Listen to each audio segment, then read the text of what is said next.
Hai guys, balik lagi di channel ini. Gimana kabarnya? Dia kabare. Semoga sehat-sehat selalu.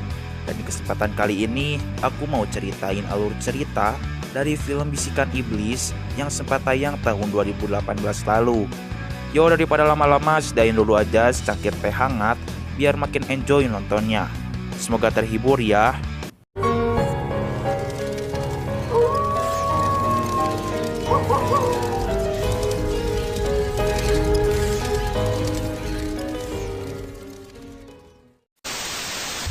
Diawali dengan seorang anak kecil berusia 8 tahun yang bernama Neni, yang tiba-tiba terbangun dari tidurnya pada tengah malam guys.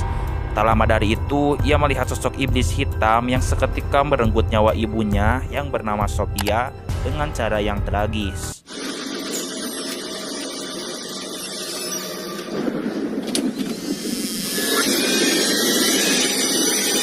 Dan film Bisikan Iblis pun dimulai. 8 tahun telah berlalu, kini Neni tumbuh menjadi remaja yang cantik. Tetapi ia masih menyimpan rasa trauma yang cukup dalam dengan iblis hitam yang telah merenggut nyawa ibunya. Oleh karena itu, Neni yang baru lulus SMP meminta ayahnya untuk memasukkan dirinya ke sekolah asrama Early, yang merupakan sekolah menengah atas peringkat 3 besar terbaik nasional. Selain dari itu, alasan Neni ingin bersekolah di sekolah tersebut karena dulu almarhum ibunya bersekolah di sekolah tersebut juga guys. Dan Neni ingin berusaha melawan rasa traumanya dengan cara hidup mandiri di asrama Early. Setelah mengalami beberapa perdebatan, akhirnya Franz, ayahnya Neni, mengizinkan Neni untuk bersekolah di asrama Early.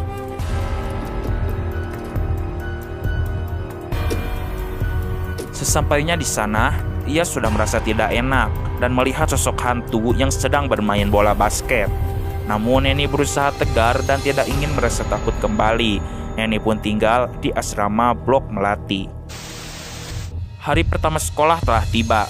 Di hari pertamanya, Neni terlambat bangun yang menyebabkan dirinya terburu-buru untuk datang ke sekolah. Di perjalanan, tak sengaja dirinya menabrak Violet yang merupakan siswi baru juga yang menyebabkan handphonenya lecet. Neni pun meminta maaf dan segera menuju sekolah. Karena kejadian tadi, Violet terlambat. Karena Violet orang kaya, ia pun menyuap satpam tersebut yang akhirnya ia bisa masuk ke sekolah. Neni pun tetap terlambat datang di pertemuan siswa baru karena ia menabrak salah satu guru. Bu Emil yang merupakan kepala sekolah asrama Early memberitahukan jika ada 3 contoh buruk yang baru saja terjadi, yaitu Neni yang tidak disiplin, Hilda yang merupakan siswi sok jago yang tidak tahu aturan, dan Violet yang tidak jujur. Mulai besok kamu tidak usah datang ke sekolah lagi. Setelahnya Violet mendatangi Neni dan menunjukkan jika handphonenya lecet. Neni meminta maaf dan berjanji akan ganti rugi. Namun Violet tetap marah. Tak lama dari itu, datanglah Sheila yang merupakan teman SMP-nya Violet dan segera membela Neni dan mengatakan jika Violet memang keras kepala. Bu Emil pun datang dan ikut membela Neni dan mengatakan jika Violet seharusnya sudah diskors karena telah membawa handphone ke sekolah. Neni dan Sheila pun berkenalan dan menjadi sahabat. Malam harinya, Neni dan Sheila baru saja pulang ke asrama dan petugas asrama memberitahukan jika akan ada satu siswi baru yang akan tinggal di salah satu kamar mereka, yaitu kamar Neni di Blok Melati dan kamar Sheila di Blok Mawar. Dan jika siswi itu datang, maka petugas tersebut akan mengkonfirmasi kembali. Neni berharap siswi baru tersebut tinggal bersamanya karena ia takut tinggal sendirian dan ingin sekali mempunyai teman. Dan Sheila tidak takut jika harus tinggal sendiri karena ia selalu ditemani boneka kesayangannya yang bernama Koko. Ya enggak lah, kan aku ada Koko. Koko. Neni pun menyuruh Sheila untuk duluan saja. Ia pun menelepon ayahnya untuk mengirimkan boneka kesayangannya juga yang merupakan hadiah ulang tahunnya dulu, pemberian dari ibunya. Dan tiba-tiba terlihat sesosok bayangan dari arah samping Neni. Setelah dicek, Neni mendapatkan satu kuburan di samping asramanya tersebut. Karena ketakutan, Neni pun segera kembali ke kamarnya. Sesampainya di kamar, ia melihat ada seorang wanita yang sedang membaca buku di kamarnya. Neni pun senang karena siswi baru tersebut tinggal bersamanya. Neni sangat ingin berteman dengan siswi baru tersebut. Namun siswi tersebut sangat jutek dan kasar yang akhirnya Neni pun memilih untuk langsung tidur saja. Keesokan harinya pada jam istirahat, boneka Neni pun sudah datang dan Neni langsung membukanya di kelas. Di dalam kelas, ia melihat siswi baru tersebut sedang sibuk belajar, padahal sedang jam istirahat. Neni pun bertanya, kenapa tidak beristirahat? Siswi baru tersebut hanya memasang wajah juteknya. Maaf, gue udah kasar. Gue emang gini orangnya. Akhirnya mereka pun berkenalan, dan siswi baru tersebut bernama Ki. Dan ia menjelaskan jika ia orangnya memang jutek dan ia bersekolah di asrama early melalui jalur beasiswa, sehingga ia tak boleh main-main demi mempertahankan beasiswanya. Karena jika beasiswa tersebut tidak bisa ia pertahankan, maka Gi mau tak mau harus putus sekolah dari asrama early tersebut. Tak lama dari itu Sila datang dan mengajak Neni untuk pergi ke kantin. Neni mengenalkan Sila kepada Gi. Hai Gi, aku Sheila. Ini Koko, salam kenal ya. Sila pun izin ke kantin duluan. Pada pelajaran Pak Arnold, yaitu pelajaran kimia, Neni melihat kepala banteng di dahinya Hilda. Dan Neni mendapatkan bayangan jika Hilda akan dibunuh oleh iblis hitam yang dulu mengambil nyawa ibunya juga. Sepulang sekolah, Neni pun dilabrak oleh Hilda and the gang. Kenapa lo teriak ngeliat muka gue? Lo pikir gue setan? Pada malam harinya, ternyata penglihatan Neni benar. Hilda pun tewas terikat selimut. Sekolah pun gempar dengan kematiannya Hilda. Dan Neni pun terus-menerus diteror oleh arwahnya Hilda.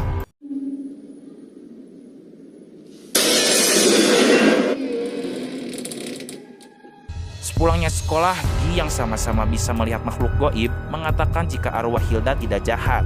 Ia hanya ingin meminta bantuan. Yang pada akhirnya ketika jam 1:30 pagi, Neni memutuskan untuk melawan rasa takutnya dan ingin membantu arwah Hilda. Dan diketahui jika Hilda memang benar-benar dibunuh oleh iblis hitam tersebut, dan iblis tersebut menetap di dalam sebuah lemari, dan Neni pun belum tahu di mana letak lemari tersebut. Keesokan harinya, sudah saatnya jam pulang sekolah. Tak sengaja, Neni melihat tanda kepala banteng lagi di dahinya Violet.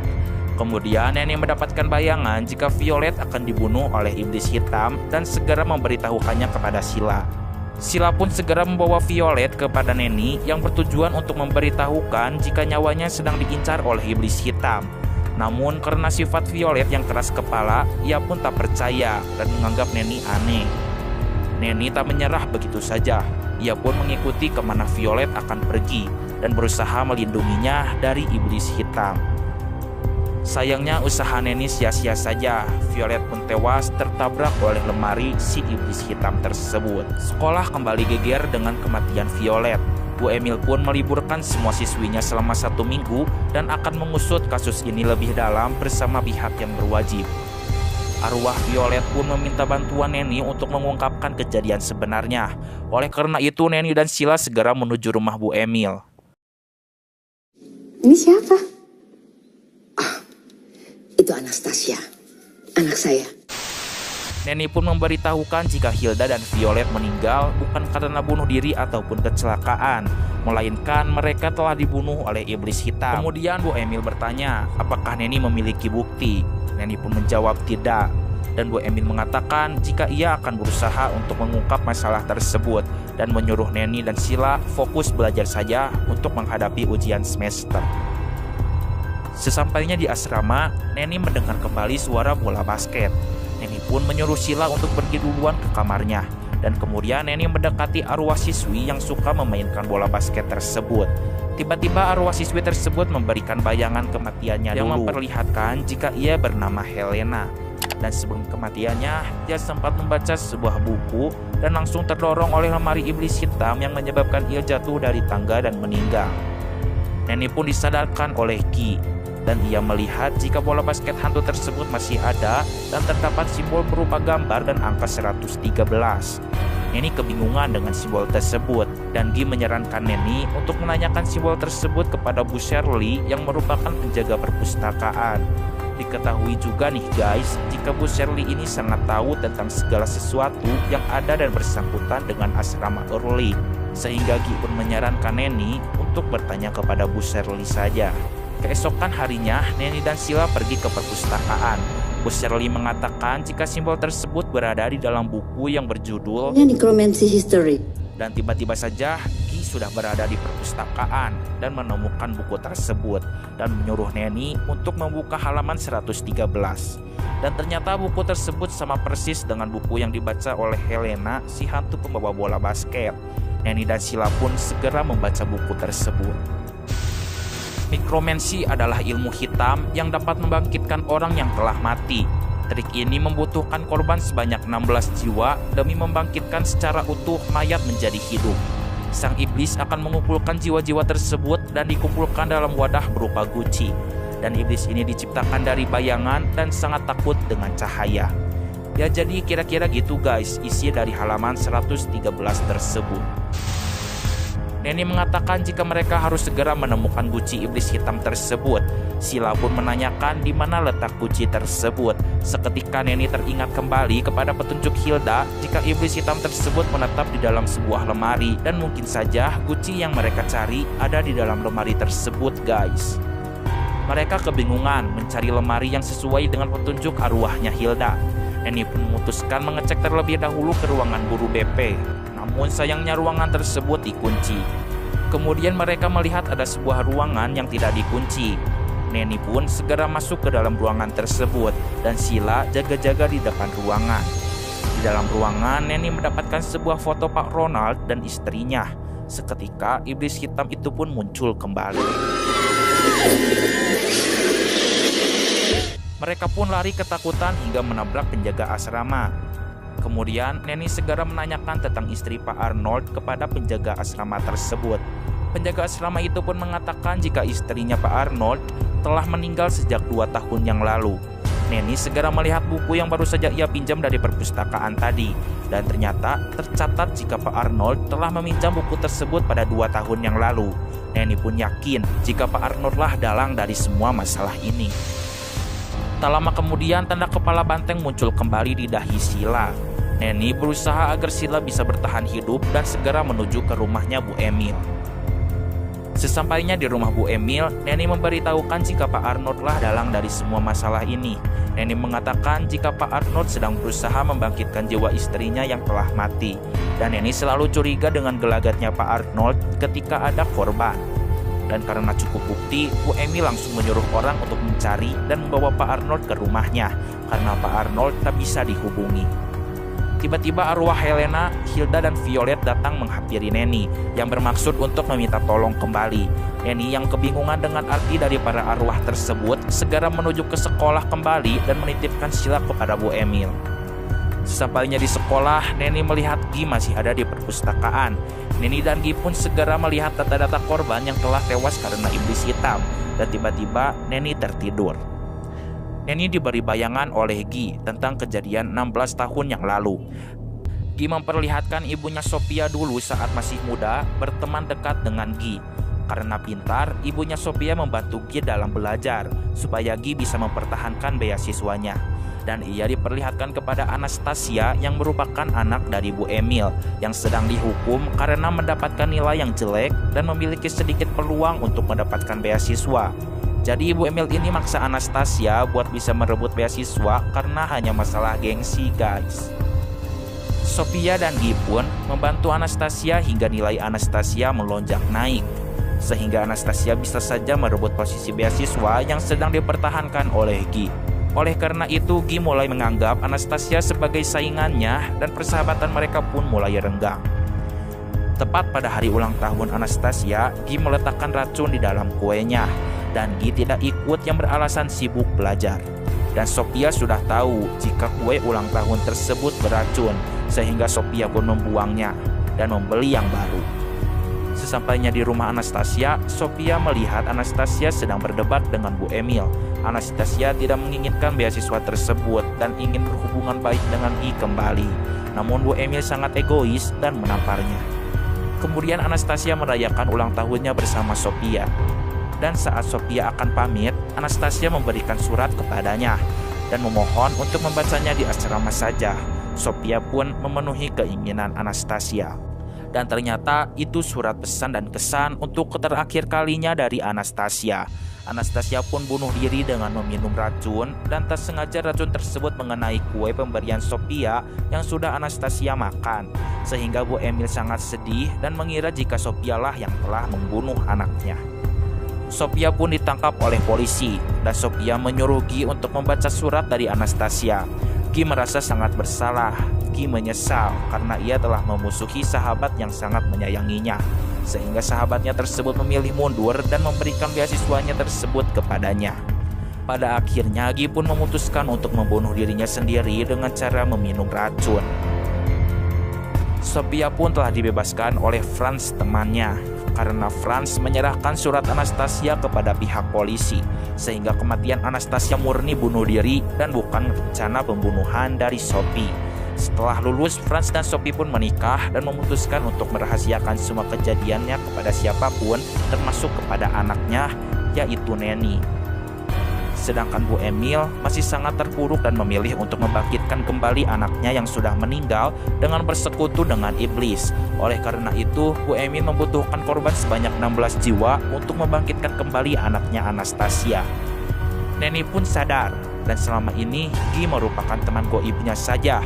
Dan Guy meminta tolong kepada Nenny untuk meluruskan kesalahpahaman dari semua masalah ini. Nenny pun mengetahui jika dalang dari semua ini adalah Bu Emil dan bukan Pak Arnold. Dan mungkin saja Pak Arnold meminjam buku tersebut hanya untuk dibaca saja. Diketahui jika iblis hitam tersebut membutuhkan 16 jiwa untuk dikorbankan, dan sudah ada 15 jiwa yang sudah menjadi korban, dan hanya tinggal 1 jiwa lagi saja yang dibutuhkan iblis tersebut. Seketika Nenny teringat kepada Sheila yang sedang berada di rumah Bu Emil. Sheila yang berada di rumah Bu Emil pun ketakutan dan pingsan karena ia melihat jasad Anastasia yang sudah menjadi tengkorak. Nenny segera menuju rumah Bu Emil, dan Nenny berhasil menggagalkan ritual pembangkitan mayat Anastasia.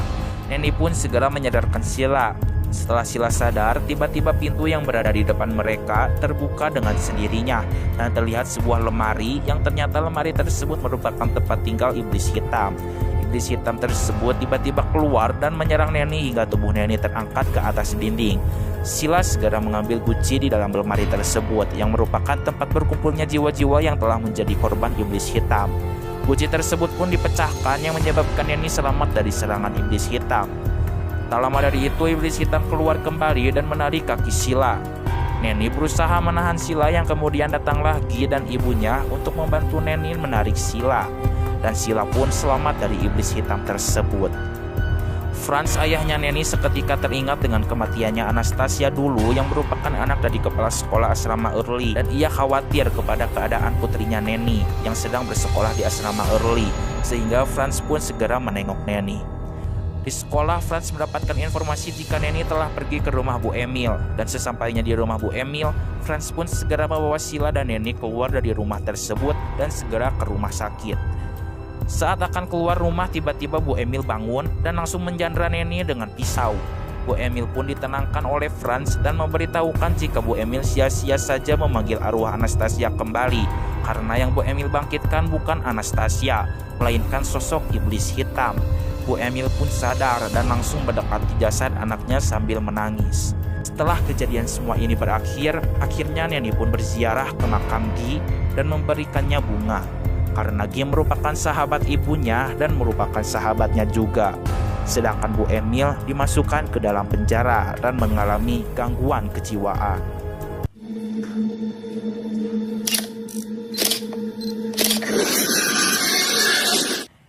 The end.